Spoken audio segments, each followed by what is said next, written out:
सभी को गणेश चतुर्थी की बहुत बहुत शुभकामनाएं। गणेश चतुर्थी के दिन आपको स्थापना कैसे करनी है, ठीक है।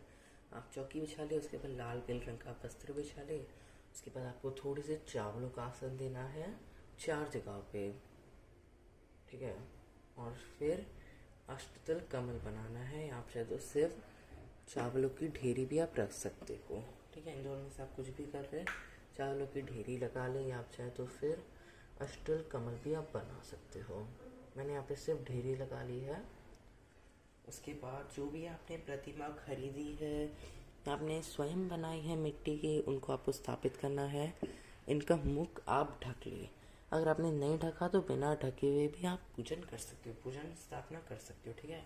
उसके बाद आपको जो भी आपके घर में जो गणपति जी विराजित है मंदिर में, उनको आपको स्थापित करना है, ठीक है। उसके बाद आपको कलश स्थापना करनी है। तो आप एक लोटा आप जल रख ले, मतलब ये एक लोटा आप रख ले। उसके अंदर आपको क्या क्या डालना है, ये देखो, हल्दी, लौंग, इलायची, सिक्का और एक सुपारी आप रख ले, ठीक है। तो आपको ये सारा सामान आपको डाल देना है इसके अंदर। उसके बाद आम के या शुआ के पत्ते आप इसके ऊपर आप सजा ले, ठीक है। ठीक है, उसके बाद आपको नारियल चाहिए। नारियल का मुख आप चाहे तो ऊपर भी रख सकते हो, या चाहे तो अपनी तरफ भी रख सकते हो। मतलब जो ये पार्ट होता है, ये अगर आप ऐसे रख रहे हो तो फिर ये वाला पार्ट आपके होना चाहिए, ये वाला पार्ट पीछे होना चाहिए। अगर आप ऐसे स्थापना करें तो फिर आप सीधे स्थापना कर ले, ठीक है। जैसे भी आपके यहाँ पे होता है वैसे आप कर ले। उसके बाद आपको मुख के मतलब दर्शन करने हैं, मुख आपको खोलना है गणपति जी के, और आप बोल सकते हो जय गणपति बापा, जय गणपति बापा मोरया, मंगल मूर्ति मोरया बोल के आपको वो कपड़ा खोल देना है, ठीक है। उसके बाद आपको रिद्धि सिद्धि माता की स्थापना करनी है। देखो बहुत सारी जगह क्या होता है, आप चाहे तो फिर अगर आप घर पे मूर्ति बना रहे हो तो फिर आप 2 मिट्टी के पिंडे भी रख सकते हो। मतलब मिट्टी से ऐसे पिंडी बना ले, पिंडी आकार में आप स्थापित कर सकते हो। या फिर अगर आप खरीद रहे हो तो फिर बहुत सारी जगह क्या होता है, रिद्धि सिद्धि माता भी दी जाती है मूर्ति में, ठीक है। अगर आपकी नहीं दी जा रही तो फिर आप सुपारी से भी स्थापना कर सकते हो।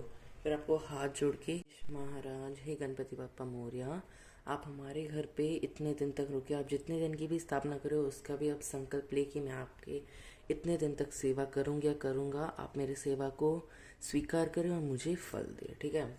उसके बाद आपको क्या करना है, 1 लोटा जल लेना है और फूल लेके आपको छींटे मार देना है सभी को, ठीक है। अगर आपको फूल ना मिले तो फिर आप कुशाघास या दूरभाष से भी आप कर सकते हो, छींटे मार सकते हो।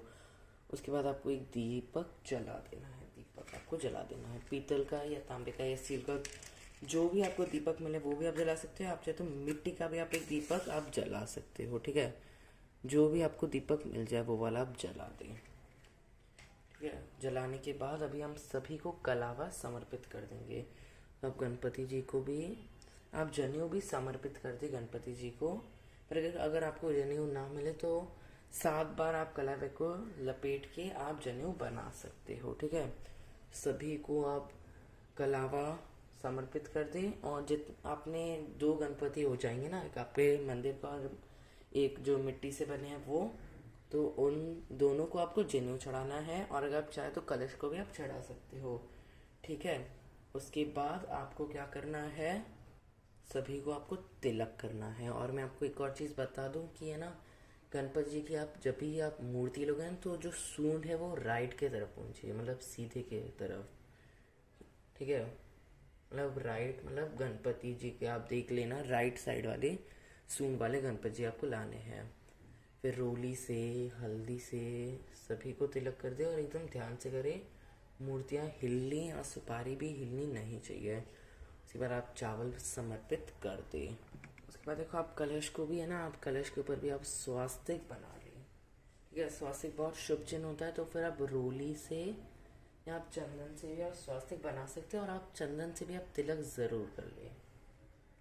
तो देखो मैंने यहाँ पे रोली से मैंने यहाँ पे एक स्वास्तिक बना लिया है। अगर आप स्वास्तिक ना बनाना चाहो तो फिर आप बस एक तिलक भी आप कर सकते हो, ठीक है। अब स्वास्तिक बना लिए, ये कलश के ऊपर आपको स्वास्तिक बना देना है। फिर अब हम फूल समर्पित करेंगे, ठीक है। तो जितने भी आपको फूल मिल जाए उतने आप समर्पित कर दे। अगर आपको नहीं मिले तो फिर बिना फूलों के आप इस पूजन को कर सकते हो।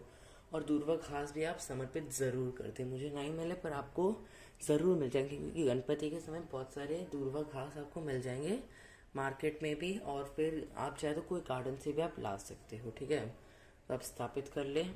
भी आपके दिनों की आपने स्थापना की है तो एक भोग आपको ज़रूर रखना है, वो भोग है सूखा नारियल और गुड़ का। ये जितने भी दिन आपने स्थापना की उतने दिन तक ये इधर ही रहेगा। ठीक है, मैं आपको पहले बोल दूँ, आप साइड में रख ले, क्योंकि पूरे 10 दिन तक रहेगा, तो फिर आप एडजस्ट करिए एक जगह आप रख ले। ठीक है, फिर आप चाहे तो पान वगैरह भी आप चढ़ा सकते हो। ठीक है, पान मिल जाए तो बहुत अच्छी बात है। फिर आपको मोदक चढ़ाने हैं। ठीक है, मोदक नाम है तो कोई भी आप भोग आप चढ़ा सकते हो। फिर आप ऋतुफल भी आप चढ़ा दे। ठीक है, ऋतुफल मतलब जो भी भोग होता है वो आप चढ़ा दे। ठीक है, तो मैंने यहाँ पे सिर्फ मोदक चढ़ाया है। उसके बाद आपको धूप दीप जला के गणपति जी की आरती करनी है, बहुत प्रेम पूर्वक आपको आरती करनी है। जय गणेश तो करता दुखरता, आप कौन सी भी आरती कर सकते हो। अगर आपको आरती नहीं आती तो फिर आप 5 बार या 7 बार आप घुमा ले। ठीक है, उसके बाद हाथ में आप थोड़ा सा जल लेके ऐसे आपको 2 या 3 बार ऐसे घुमा के डाल देना है नीचे। इससे आरती शांत हो जाती है। और देखो बहुत सारी जगह क्या होता है, कथा भी सुनी जाती है गणपति जी की। आप चाहे तो पूरे 10 दिन तक, जितने भी दिन आपने स्थापना की उतने 10 दिन आप कथा सुन सकते हो, या जितने भी दिन आपने गणपति जी की स्थापना की उतने दिन भी आप कथा सुन सकते हो। हाथ में थोड़े से आप चावल ले लें और इस कथा को आपको सुनना है। कथा का वीडियो आपको डिस्क्रिप्शन बॉक्स और कमेंट्स बॉक्स में मिल जाएगा। ठीक है, कथा के बाद आपको जो अपने चावल जो लिए हाथ में, वो थोड़े से आपको गणेश जी को, कलश को और बाकी के आपको दी के अंदर आपको डाल देने हैं। ठीक है, और दक्षिणा आप चाहे तो पहले दिन भी आप चढ़ा सकते हो और कोई भी दिन आप चढ़ा सकते हो। ठीक है, उसके बाद आपको इत्र चढ़ा देना है। इत्र आपको कैसे चढ़ाना, देखो आप चाहे तो कॉटन के पीस के ऊपर भी आप लगा के वैसे आप कर सकते हो, या आप चाहे तो जो आपने कलावा या जनेऊ चढ़ा है उसके ऊपर भी आप लगा सकते हो थोड़ा इत्र। ठीक है, तो ये पूजन हो जाएगा। और फिर जो भी आप भोग चढ़ा उसके साथ आपको एक भोग आपको जल का भी चढ़ाना है, तो ये स्थापना हो जाएगी। ठीक है, आपको डेली पूजन कैसे करना है वो भी आपको कमेंट्स बॉक्स और डिस्क्रिप्शन बॉक्स में मिल जाएगा। जब दीपक शांत हो जाएगा तो फिर आप दीपक को हटा ले, या आप चाहे तो इधर रहने दें। सुबह शाम दोनों समय आपको आरती करनी है। विसर्जन की विधि में आपको अगले वीडियो में मैं आपको सिर्फ एक्सप्लेन कर लूँगा। ठीक है, जय माता दी, जय गणपति बापा मोरया, मंगल मूर्ति मोरया।